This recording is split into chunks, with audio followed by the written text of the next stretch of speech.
Ryan Brown, thanks for stopping by. And water polo, a tough weekend, but I thought that you were in the battles. You were in the battles. Let's back it up to Davis. And Davis really took it to you in their own pool. Yeah, they're a fantastic team. They're really tough to beat at home. But, we played well in the first quarter. I think it was 3-2 at the end of the first. Kind of lost control a little bit there in the second period. Recouped a little bit in the at the end of the third. But yeah, that second period really hurt us. Half of the third period hurt us. And we battled back at the end of the third and then the fourth quarter. And we had some opportunities to pull within 2 goals.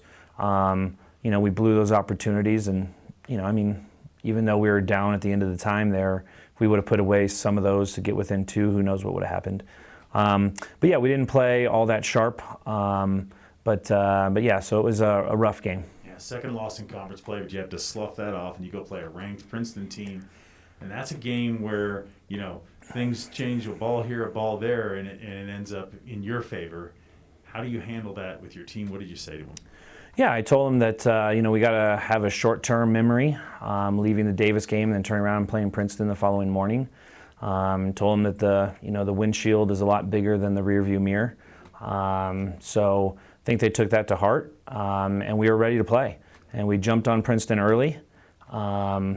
Unfortunately, in the fourth quarter, I don't think we scored at all, and they were able to tie it. And then we went into overtime, which is 2 3-minute periods, and then sudden victory.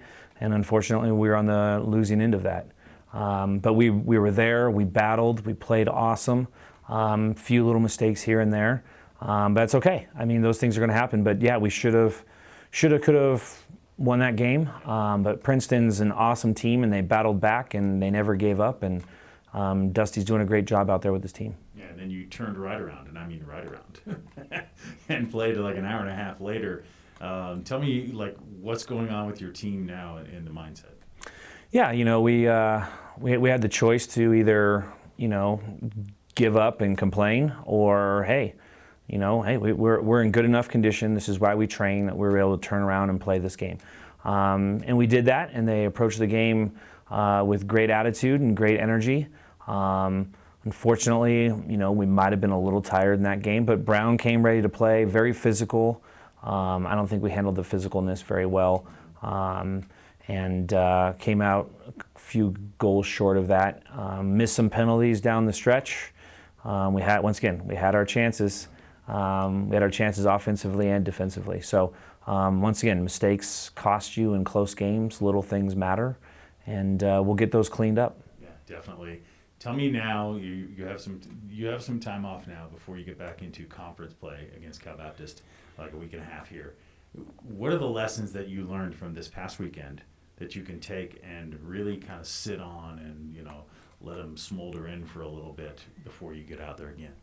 I think the positives are the game preparation. The team's doing a great job working with Dr. Hooper on game preparation and being ready to play and a pre-game routine, that sort of stuff. So I think that's come a long way for this team.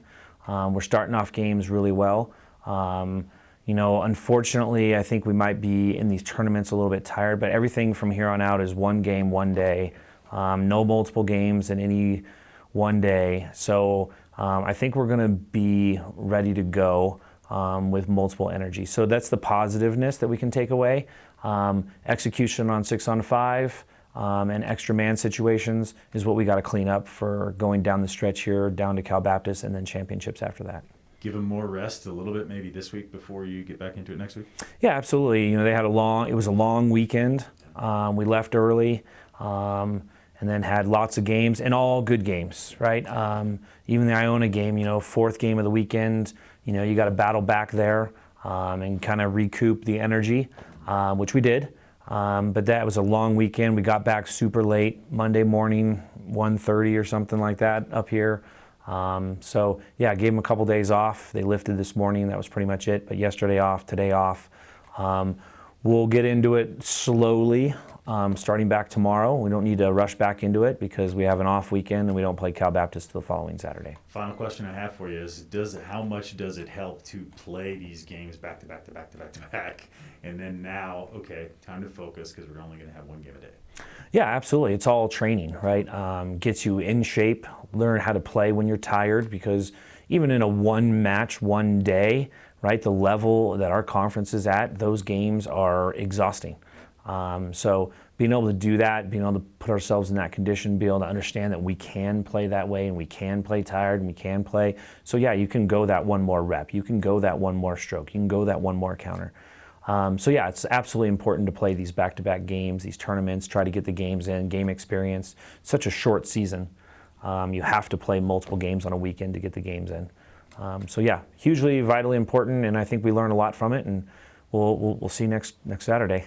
Yeah, Coach Brown, thanks for the time. Get a little bit of rest in before we get back at it next week. We'll see you then. Thanks, Brian. Appreciate it.